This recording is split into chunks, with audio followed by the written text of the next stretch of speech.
Okay, well this is, I'm gonna be so embarrassed. Okay, so palms are already getting sweaty. Already getting in the mindset of reliving these awful, awful memories. What's up, rad people?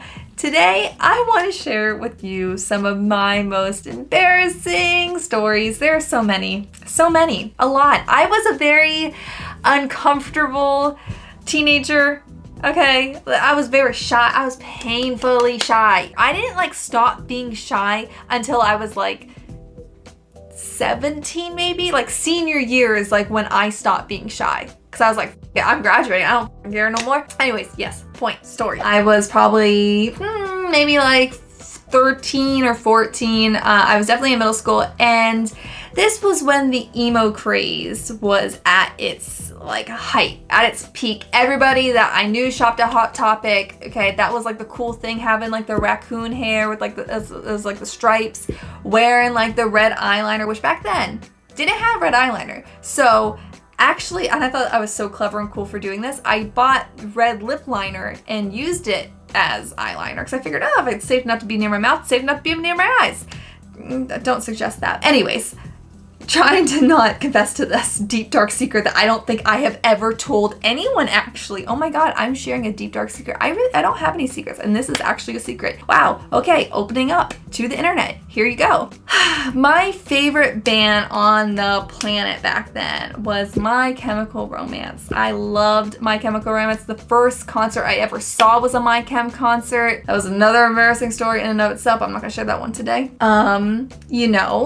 Back in that time period, we had a site called MySpace. MySpace, side note, was dope as hell, okay? If you missed MySpace, I'm sorry, you missed out. That shit was dope. You took that stuff so seriously too. If someone had a two similar playlists as you, that was a topic of contention amongst friend groups. Or maybe just mine, I don't know. Were we lame? Probably. Okay, again, I just really don't want to tell the story. I was introduced to the world of fan fiction. Hurt just to say that. Yes, fan fiction on MySpace. I read it, I liked it, I enjoyed it.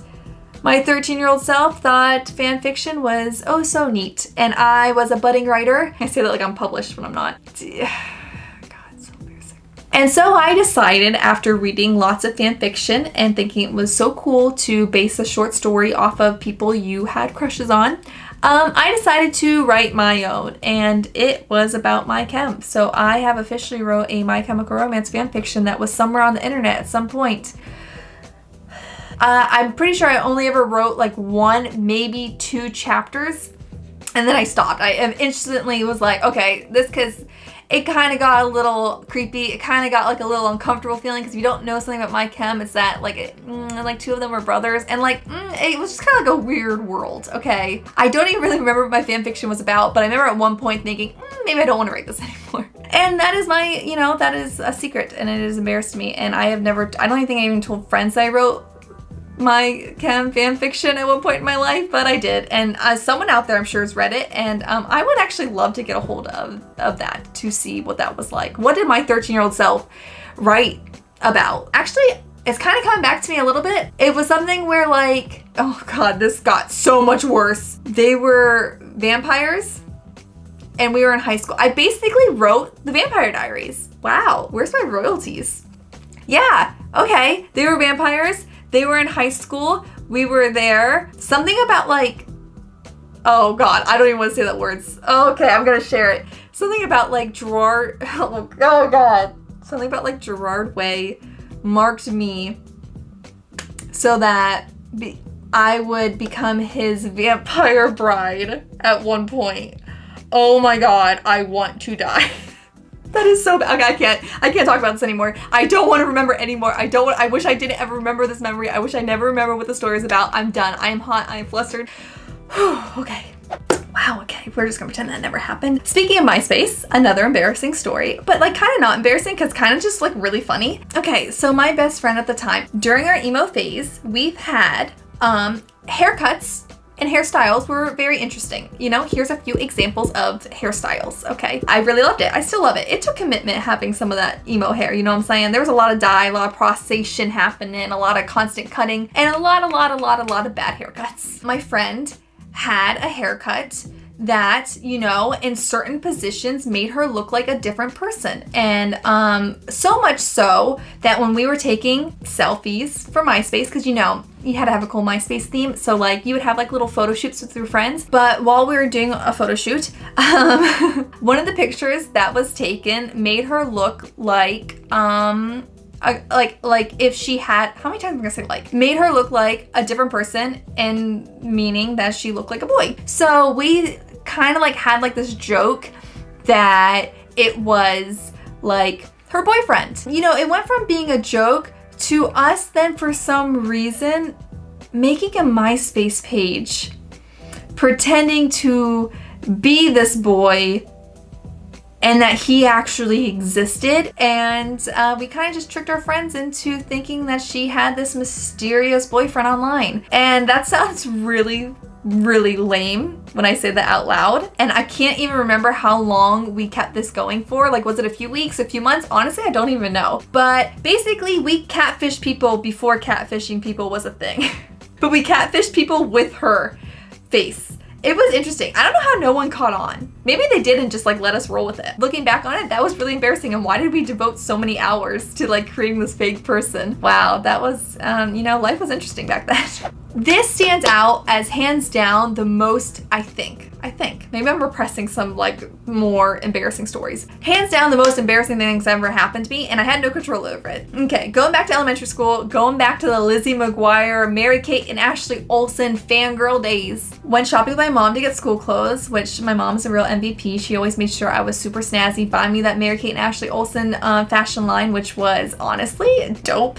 And looking back on it, I was a little fashionista, and I kind of wish Instagram existed back then, because like those outfits deserve to have been showcased and saved for me to look back on for all of eternity. So one outfit in particular that I bought was especially snazzy, and I mean so dang snazzy that I think it has actually cycled back into being fashionable nowadays. The pants were this mystery fabric of a spandex blend, I'm sure, and they were black and they had little chunks of like silver glitter. How fabric can be glittery, I have no idea. And they were like bell bottom shaped. I felt snazzy. I felt so cool in those pants. And then I had this cute purple textured this outfit's getting better, button-up shirt. And it was like short sleeve, it had a pop-in collar. That pairing, honestly, iconic. To go a little step further, I had a pair of clogs. And if you don't know what clogs are, here's a picture. There was no backing to them. So whenever you walked, your platform heel kind of just stuck to the ground. So I was feeling especially snazzy in my very hard to go unnoticed outfit. And you know, it was quiet time. We were working on assignments. And all of a sudden, I didn't feel so good. So I started to motion to, you know, get up and go ask the teacher in the front of the classroom if I could go to the bathroom.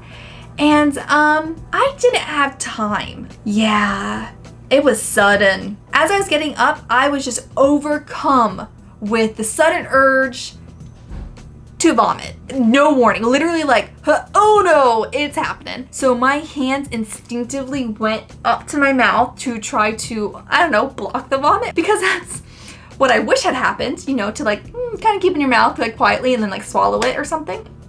And nope, that's not what happened. By putting my hands up to my mouth, this is really gross, I am so sorry. You might want to stop listening to this if you have a queasy stomach. Since I put my hands up to my mouth and it was such a sudden, violent feeling of vomit is coming, you know, a seawall, just imagine a seawall. You know what a seawall does? It's like that cement wall and then waves crash against it to protect the land on the other side of the wall. So what does it do? Sometimes it like goes up and over. And that sums up what happened to the vomit with my hands. It basically created a wall for the vomit to go spraying everywhere. And where everywhere? Back to me in my snazzy, hard to go unnoticed outfit, and got all over that brand new shirt and pants and, you know, my desk and probably a few classmates.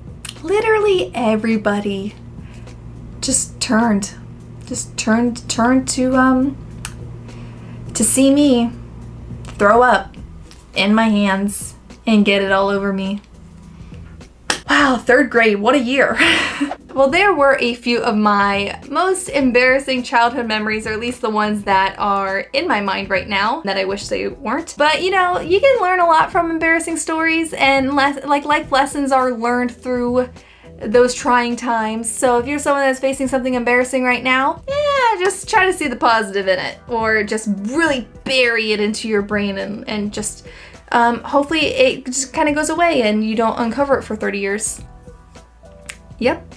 If you liked today's video and liked laughing at my incredible embarrassment and uncomfortableness, turn on the bell, hit the notification, whatever, all that, subscribe, like, whatever you want to do. Wow, I'm a great YouTuber. Killing it. Thanks. And until next time, keep it the randomness. See you real soon. Bye.